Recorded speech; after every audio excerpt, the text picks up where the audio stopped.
People ask me, how did you get into this business of consulting, coaching, mentoring, speaking, and real estate? My wife at that time came to me and said, "We're going to have a divorce if you don't quit the police." So I went into something that was very scary for me, which is entrepreneurship. I did really well in real estate investing, opened up a real estate club. I ended up buying and selling 77 properties the first year. And I didn't know all my life. If you had told me 20 years ago that you're going to become this international public speaker, I would say you're crazy. There's no way. I couldn't speak in front of two people. Now it's Tony Robbins, Grant Cardone, Robert Kiyosaki, and some of the people that I've shared stages all over the world with. And I've helped a lot of people now become millionaires and multimillionaires and build their brands and build their businesses.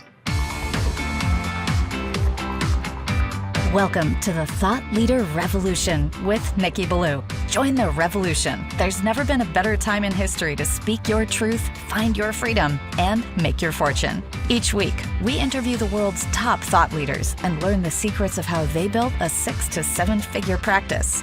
This episode has been brought to you by eCircleAcademy.com, the proven system to add 6 to 7 figures a year to your thought leader practice. Welcome to another exciting episode of the podcast, The Thought Leader Revolution. I'm your host, Nikki Ballou.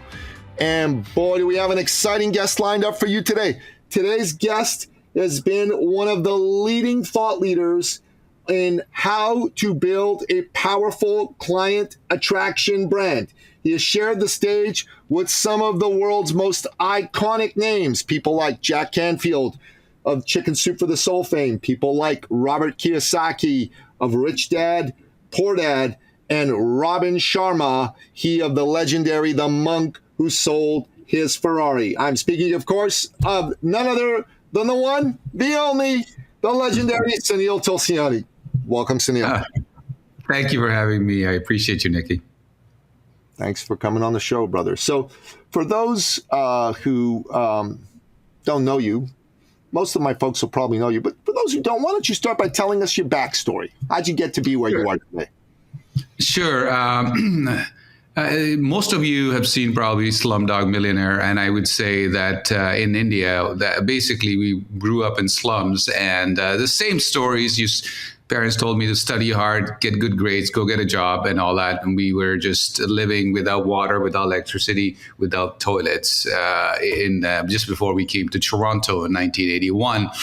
And we stayed in the not so good areas of Toronto. 1990, I became a police officer. I went from being a uniform officer to becoming a police detective to becoming a police negotiator and finally a platoon commander in my 15 years of being with the Ontario Provincial Police. And people ask me, how did you get into this business of consulting, coaching, mentoring, speaking, and real estate? And that's because my wife at that time came to me and said, "We're going to have a divorce if you don't quit the police." Long story short, I quit the police because we had 2 children who were very young at that time.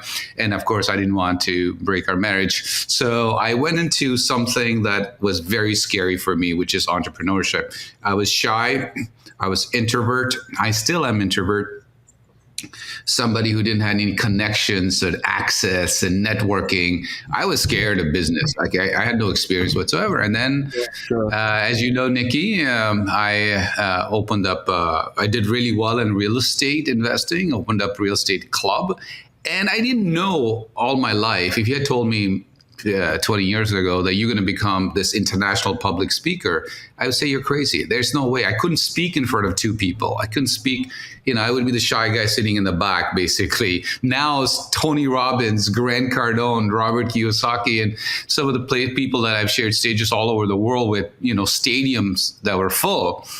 And I've helped a lot of people now become millionaires and multimillionaires and build their brands and build their businesses. That's pretty amazing, Sunil. Before we get into all of that, let's kind of break it down. You were a cop, basically, right? Yes. That's a noble profession. You go out there, you help keep the rest of society safe, but it's the furthest thing away from entrepreneurship that I can think of. How did you kind of like make the leap from cop to entrepreneur? Because it's a fascinating thing for me. The main thing was it's a necessity. I mean, at that time when I left the police force, I didn't know what else to do. I didn't know. I thought I have, I'm the only expertise that I had was what I was doing in the police force, but I didn't know. And all I knew was I need to get into entrepreneurship. I didn't know what that's going to be. And so, I quote unquote fell into real estate investing because some guy, Robert Allen, placed a big ad saying you can buy properties, no money down. And that course alone changed my life. Alongside of, I took other courses as well, but that was the course that was a turning point for me. And you're right. In the police force, a lot of times I was talking about be careful, don't do this, be negative, and we are always looking for things that may not work out. And we were suspicious of things and all that stuff. Then I go into this world where we talk about law of attraction, be optimistic, be positive. So it's a completely different world that I went into. And I realized that truly you do become what you think about most of the time. And at that time I was a good cop because I had to, watch people's hands. I had to watch, what they were doing. And now I have to, before I couldn't sit in a restaurant unless my back was against the wall. I had to sit. I can't sit in the middle of the restaurant, for example. So I had to request all the time. It took me a long time to be able to go in the restaurant and not feel like, am I sitting here and what's going on? And behind me, yeah. Yeah, it was behind me. And even if is the friendliest crowd and all that stuff, but I'm still not, wasn't comfortable. But now I have become a lot more comfortable because I realize it's a different world. There's always going to be bad apples in any profession and any entrepreneurship, salesmen and all, marketing, all. But, for me, it was more so that I have to do it. There's no like if and buts about it. My back is against the wall, sort of, and I have to do it. That's funny. And I ended up, the famous thing that happened was I ended up buying and selling 77 properties the first year alone. Most people and all the media, Toronto Star and magazines, they started calling me, and I would hang up on them. I would go, I don't want to talk to you because I was just so shy. And plus, it was like I didn't want to talk to media. I just want to do my thing, do my own thing, take care of my family, and that's it. I didn't want to help anybody in the beginning, right? And then as time went on, they started calling me the wealthy cop, and then it's just kind of exploded all over the world. And I've been very fortunate to go from somebody who thought that he can't, I couldn't spell properly, and I'm now 8 times best-selling author.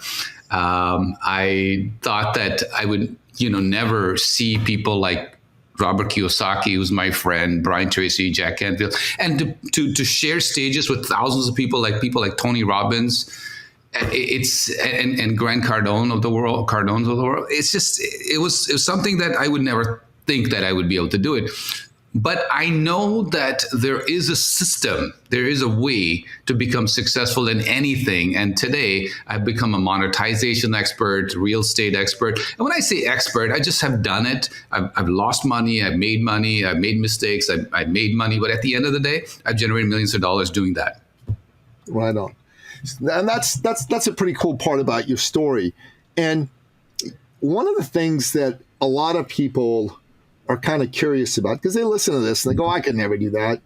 Like, I'm not Sunil. I don't have these friends who are big guys. How the heck am I going to build a brand? So what's your answer to that?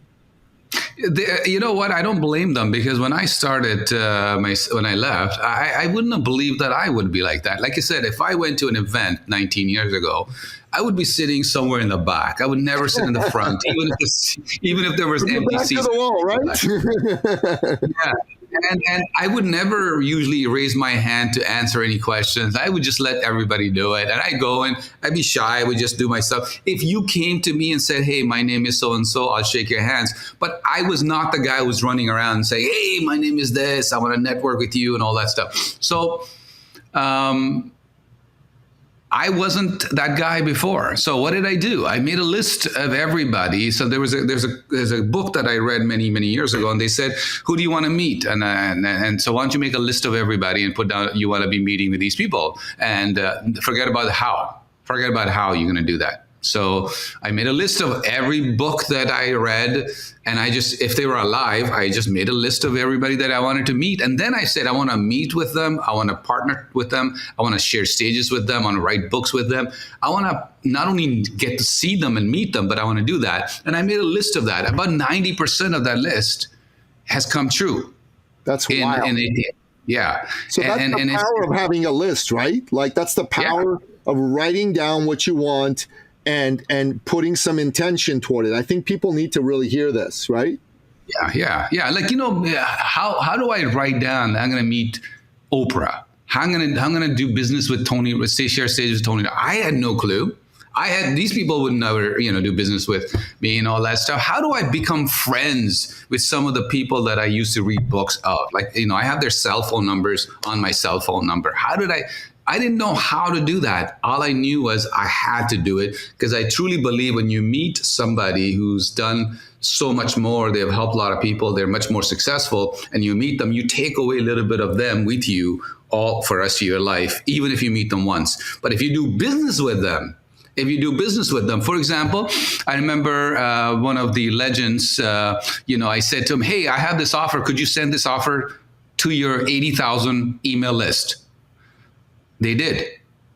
That's a part of a leverage that you get from a friendship or relationship that you end up doing things for somebody. So now it could have taken me 10 years to get access to those 80,000 people through his influence, right? So I started saying to Jack Canfield, Brian Tracy, Robert Allen, I said, hey, I'm doing this. I'm doing an event. Can you send out an email to your list? And we came up with some sort of partnership. The issue is people think, yeah, but then I can just go to these people and say, I'll give you like certain percentage of benefit or profits if you send out an email. They won't. The reason why they won't is they don't know you. They don't have a relationship with you. And, so I've been on this side now where, we scratch each other's back. And of course, when I ask them, a lot of times they just did it because I did something for them, because I helped them in, grow their brand, grow their, fill their rooms or do something in order for, and then I asked, hey, I'm doing this event. I'd love for you to come over. Can you send it out an email to your list? And this is what, and they did. And that is the fastest way to grow, whether you're coach, mentor, real estate investor, entrepreneur, doesn't matter who you are. It's the leverage that's going to help you a lot. That's a good point. You can't go to somebody who's ahead of you in life and ask them for something without any relationship with them, without them feeling that, hey, this is a good guy, he's helped me, so I should help him. You can't just do that. And in fact, you can't do that even to anybody, whether they're a famous person or a person who's not famous. The way that you get people to be friendly towards you, to be willing to do things for you, is do things for them, right? Yes. I call it a lose-win situation. When you're dealing with somebody that is, let's say, financially, let's say you have a YouTube channel and you have 10,000 subscribers. I have 9,000 subscribers. We could create a win-win. We can create a win-win maybe. You come on my podcast, I come on your podcast. That's a kind of win-win and all that stuff. Now, I have 9,000 subscribers and somebody has 5 million subscribers. There's no way I'm going to be able to say to them, hey, you know what we're going to do is this. I come on your show, you come on my show, and we'll just call it even. It just doesn't work that way. So what we call it a lose-win situation is really how I grew. What could be a lose-win situation? Well, let's say I want to build a relationship with somebody and they're coming to Toronto like, hey, I'm going to volunteer. I'll volunteer. I'll work for you for 3 days for free. And I'll come there and just give me any job you want. And that's what I did in the beginning. Give me whatever job you want. You want me to just, to get tags? I'll do that. You want me to just stand at the door? I'll do that. What happened in my case was I realized that somebody is going to realize that I'm there for free, standing for them and not charging them any and not even expecting them to do anything until they come to see me and say, you know what, I'm really happy that you're doing that. And thank you for doing this. And that's how some of the relationship, as an example. The other example is somebody who's up here He's got a course. He's got a book. He's got a mastermind. He got something. Buy it.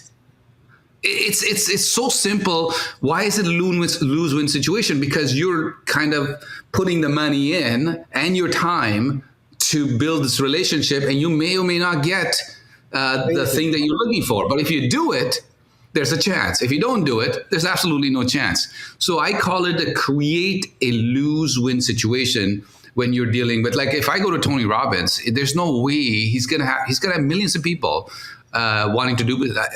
Like 6 months ago, Robert Kiyosaki calls me on my cell. He goes, "Hey, I want you to come to Phoenix. I want to partner up with you." That kind of relationship only happens when somebody knows you, likes you, trusts you, and you go with the intent of, I'm going to lose, he's going to win, and I have no guarantee that I'm going to be able to get. So example, there's a mastermind happening. Number one thing I say to myself, you know what? Nikki's the guy that I want to do business with. What do I need of his? I need his time. I need his time, because if I don't have his time, there's no way I could have gold. Nikki will never know that I have gold. So Nikki's got a program, $5,000. I'm just making this up, of course. And he's going to spend a full day with 10 people, 20 people, like short group. Yeah, one-on-1, 1-on-10, 1-on-20. But point here is not 1-on-200, not 1-on-500, but small group of people. I'm spending 8-10 hours with Nikki. Okay, and now that I paid you, you're going to say, okay, what do you do? Now you're talking to me, right? And at the end of the day, you're going to say, how can I help you? And that is what happens at the end of the day, is because you got their time. So you leverage their time, their relationships, their connections, their access, all that. And that's when you go, okay, that $5,000 I paid was actually worth sitting with that person who made a phone call for me. I remember trying to get hold of this guy who has lots of money for real estate. And this guy, I kept connecting with him and he would just never respond to me.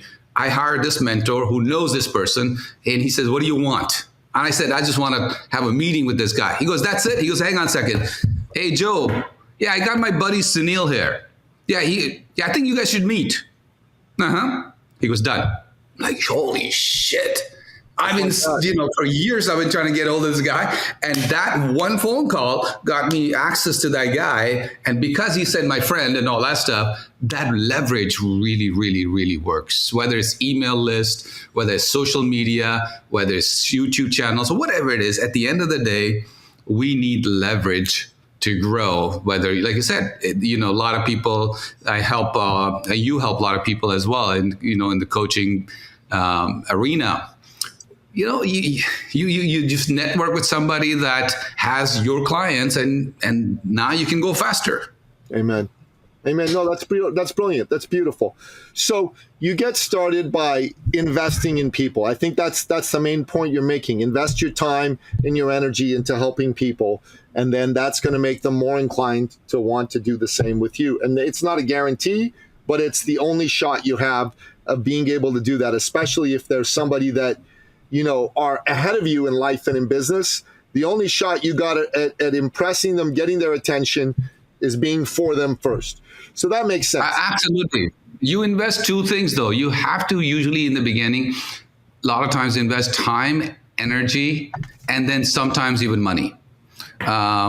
Because sometimes you just don't get access to somebody without their money. And then you just say, okay, this is the price of getting in. That's what you do.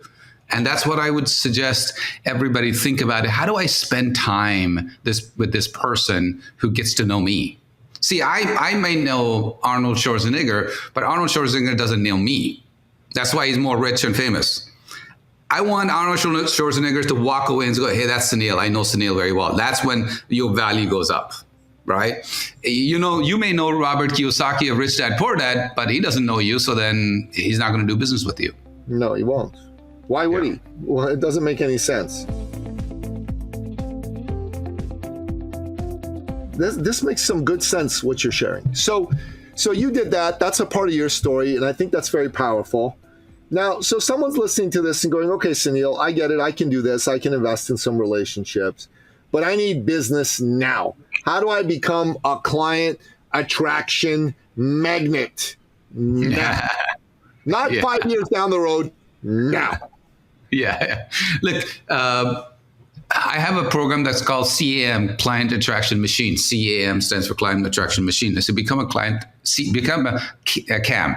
And what that really means is you, first of all, have to make sure what you have is actually a benefit to people. I know people have heard this before. You got to have a benefit.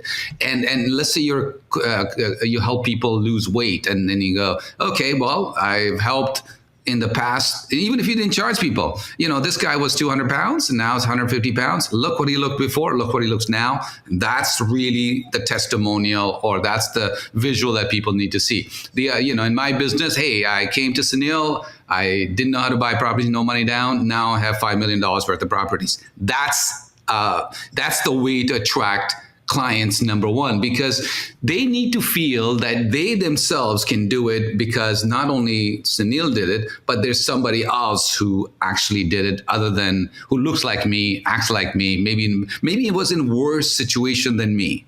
Right? That's worst situation. So that's number one. Number two is that you get up tomorrow and say, what am I doing today to build relationships with people? What am I doing today with building relationship with people that could be my leverage? And how can I help them? How can I help them first? What can I do for them? For example, if you have somebody who you admire on social media, start commenting on their, don't wait the day before and say, hey, by the way, I want to work with you. What about you start commenting on them, commenting on their, stuff, liking their posts, and thanking them for their service, and maybe sending an email. The email should not be, hey, Sunil, you don't know me, but I need $1 million for real estate. Some people, I get people from France and Europe and India and Canada, US. They don't never, maybe the first email that I get is like, can you lend me $2 million? And that's basically, and I ask people, has it ever worked? Was there even one time where that cold email where you're asking people to give you so much money did it work? So the answer is, of course, I never want to say never, but I don't think it has never happened to me anyways. So what I tell them is send out, if you're liking it, you're commenting on their post for a week, months, or whatever it is, and then you send an email on let's say LinkedIn or something. The email cannot be about them. It has to be about me. You send me an email about me. Hey, I've been following you. I saw your videos. It changed my life. I'm thinking differently. This is what happened to me. Even if you didn't make a lot of money, just be truthful and say, you inspired me to do this and all that stuff. And now I'm doing this and this and this and this. I really appreciate you. Thank you very much. That email comes out. And then you go and say, you know what, I'm going to recommend this guy on LinkedIn. I'm going to write a little testimonial for this guy. Now, don't write the false testimonial, write a real testimonial. You saw me a month ago, then you implemented a program. Now you've lost 10 pounds, you have more energy, and you wrote a goal. The goal right now is to make $1 million. That's my goal. You inspired me to do that. Thank you very much. I never even met you, but you're my indirect mentor, and thank you for helping me and hundreds of people or thousands of people that you have helped already. That will come to me. It will come to me. So even if I have a doorkeeper, and my assistants and all that stuff, that eventually will make it to me and say, hey, this person said this to you. And then I might respond to that and say, oh, thank you, you're welcome. And then I continue. And then one day I show up at an event, you come in and you go, I want to volunteer for your event. Okay, well, come volunteer for your event. And then when we're sitting there, maybe in the backstage, I call I do that. I call my volunteers and say, thank you, everybody, what do you need? And somebody says, you know what, you know the video you made about how to buy properties when you have no money? Well, I have a great property, but I don't have any money, so I would appreciate it if you know somebody, that's fine. After you've given so much time, energy, you helped out and all that stuff, and at the right time, I might say, oh, I know somebody who can buy your property, and you can make your $10,000, $20,000, $50,000 profits on that. It is something that you come with the intent of helping, and at the right time with humility, being humble, saying, something like, I learned a lot from you. Because of you, I learned how to find a discounted property. Right now, what I'm really struggling with is that I don't have an investor, for example, or I'm a mentor, coach, and author. Okay, I help a lot of people in finances, business, real estate, this and that, but I just don't have client attraction system. I'm not a CAM anymore. How do I do this? And if I if I am doing real estate and you're doing personal growth, for example, I might say to myself, I don't teach people personal growth. I don't care about personal growth. You know what? I got 30,000 people on my list. Why don't I send your offer to my list? So it's tomorrow, it's like boom. And the finding affiliates, using social media intelligently by answering questions where people are saying, I don't know how to do this. You answer those questions, and then you invite them to connect with you. You can, and you got to do it like it's hard work. It's not like you send out one social media post and you go, oh, I only got 2 likes. Well, 2 likes are better than 0 likes. If you got 2 likes, maybe 200 people saw it. They just never liked it. Okay. Yeah. And it's free. It's like, if you go to different groups, I have people say, how do you raise money for real estate? I said, go to LinkedIn, punch in my name. You'll see all the groups that I belong to. And some of those real estate groups have 10,000, 20,000, 30,000, 50,000, 100,000, 500,000 members, free. Okay. And they're only interested in money. They're only interested in real estate. They're only interested in, finding clients. It's free to do that.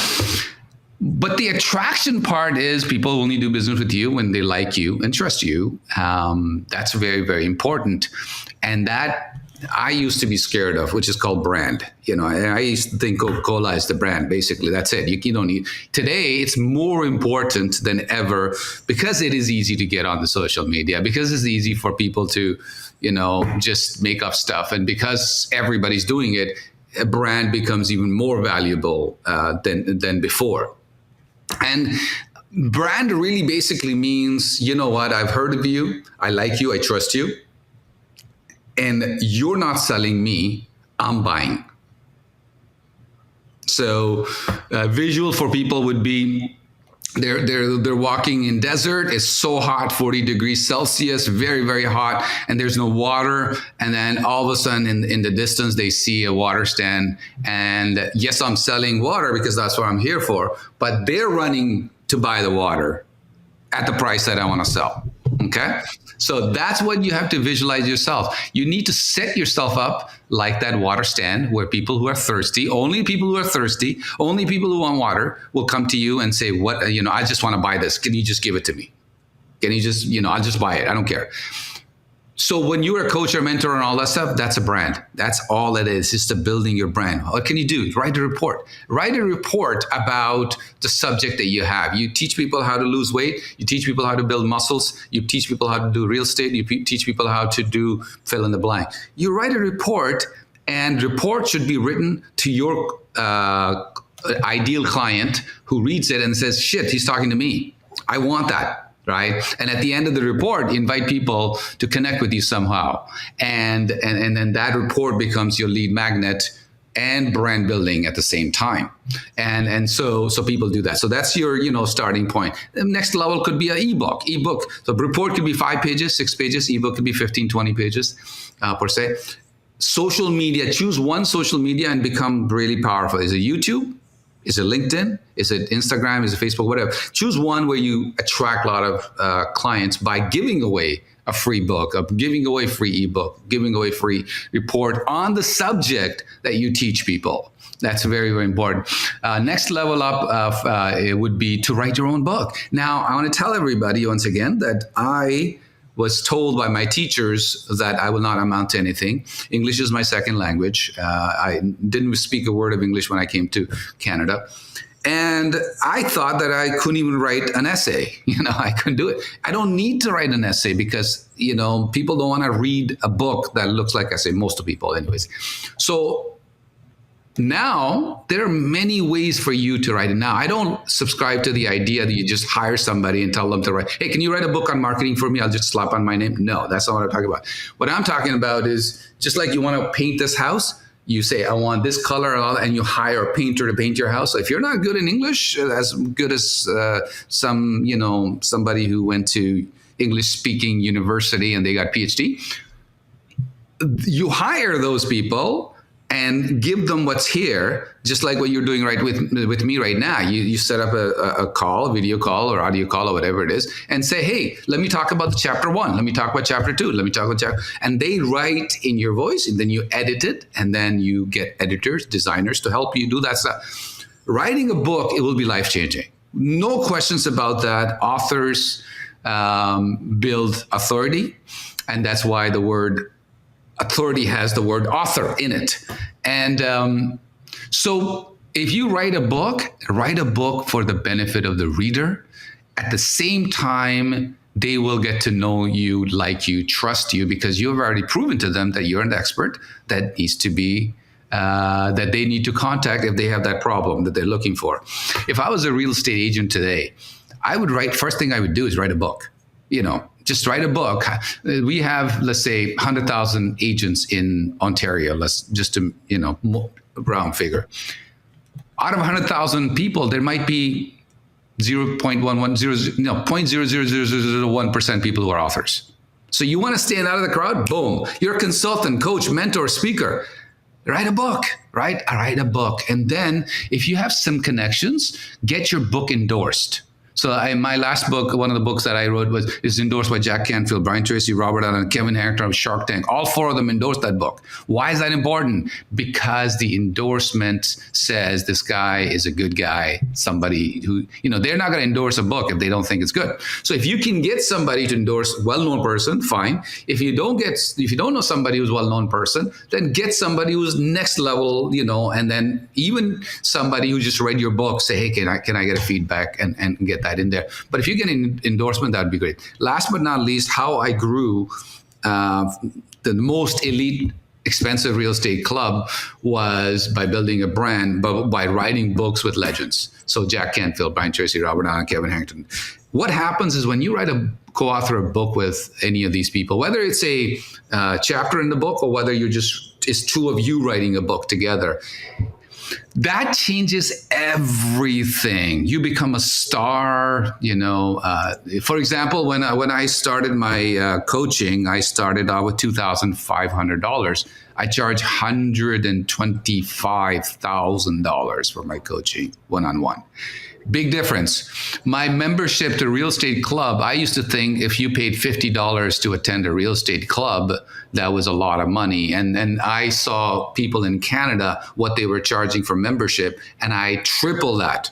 I charged $10,000 for membership fee annually. So what I'm saying to you is that you do have to add value.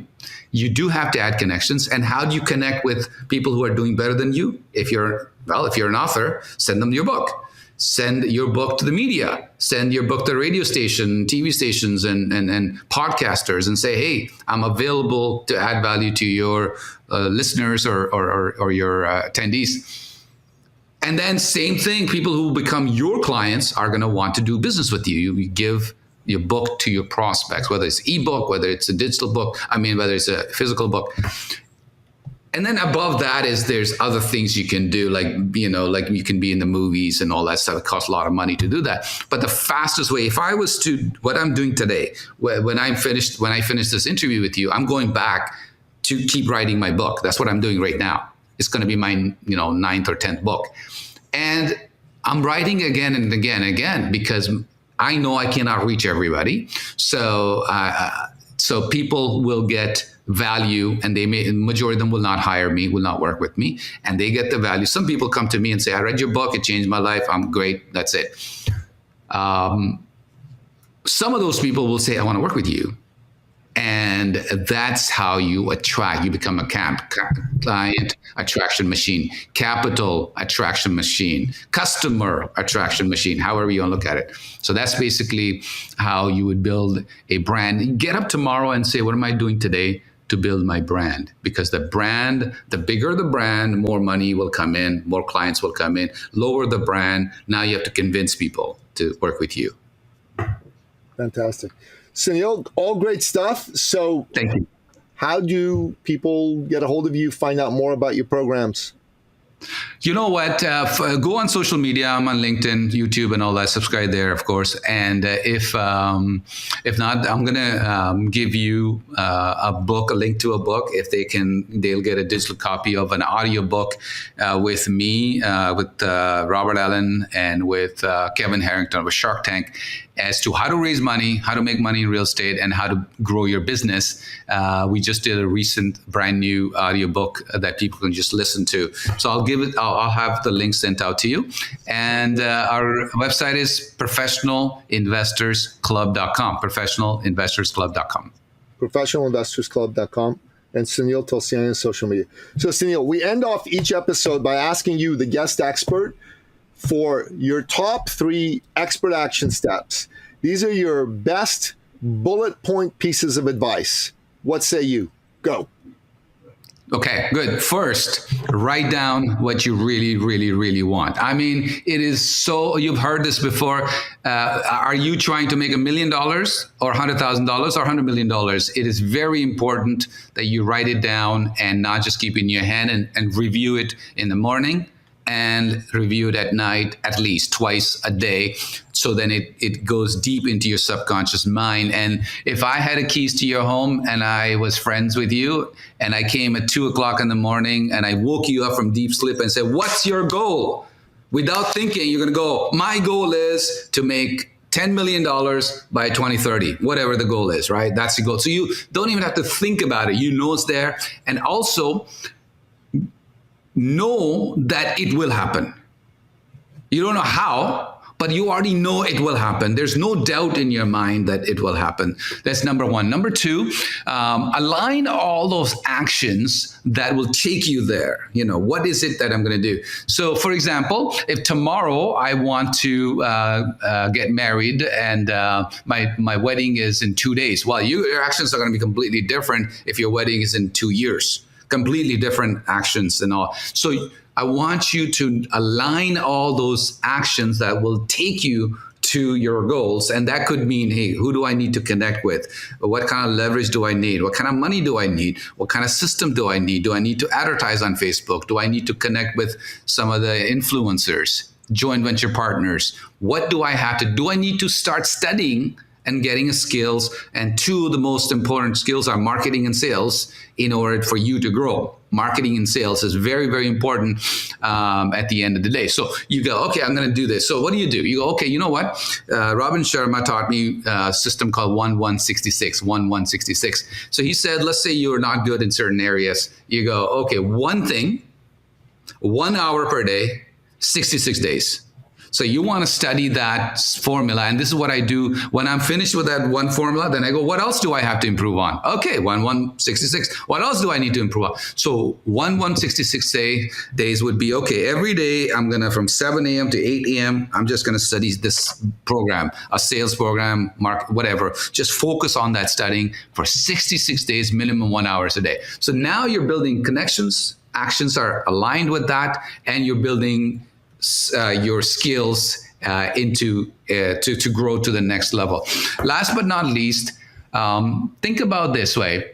What are the products, services that people are willing to pay for it? You know, what is it? And am I in the right business? So you might be great at planting tomatoes and you're the best. You know, but is there a market that wants to pay you for learning how to plant tomatoes? And if so, how much? How big is that? You know, you can Google it and go, oh, 10 people Googled that yesterday. Then you Google real estate and 20 million people Google that. Well, you know that that's not going to make money. Real estate is going to make you more money, or how to lose weight, or how to grow your income, how to build your brand, how to become a best-selling author, how to become a speaker. These are, you know, you look at some of the things that your ideal influencer is doing. What's Tony Robbins doing? What's Grant Cardone doing? You look at that and go, you know what? They must be doing something that's going to make them money. So you look at, am I in the right arena right now? You may not be in an arena if you're not making money. But if you are, then you say to yourself, what is it and who is it that is in the same arena as mine? And you know what? Why is he a billionaire? Or why does he have $100 million? Or why is he doing $1 million a month and I'm doing $10 a month? Why? And you basically copy that. You copy that and start connecting, building relationship, become their mentee, read their books, whatever you have to do the opposite of what they taught you in school, which was don't copy, do it yourself. In here, copy it, don't do it yourself, and make mistakes. Those are 3 great expert action steps, Sunil. Listener, Sunil Tulsiani, go to professional real estate investor. Was that what it was? Did I have it right? It's Professional Investors Club, professionalinvestorsclub.com. Professionalinvestorsclub.com. Professionalinvestorsclub.com. Go there in order to get in touch with Sunil. Go on social media, Sunil Tulsiani on LinkedIn, Facebook, etc. And take some good notes for what he said. And if you got something good out of this and you know that there's a friend of yours who needs to listen to this episode, share it with them. And also give us a like, give us a rating, give us a review. The more likes, rating, and reviews we have, the more people find out about us. That's how the algorithms work. So there you go. Thank you. Sunil, thanks for coming on the show. You're very welcome. Thank you, Nikki. I appreciate you. My pleasure. Appreciate you too. And that wraps up another exciting episode of the podcast, The Thought Leader Revolution. To find out more about today's amazing guest, the one and only Sunil Tulsiani, go to the show notes at thethoughtleaderrevolution.com or wherever you happen to listen to this episode, be it iTunes, Spotify, Google Play, Audible, YouTube, Rumble, or what have you. Until next time, bye-bye. This episode has been brought to you by eCircleAcademy.com, the proven system to add 6 to 7 figures a year to your thought leader practice.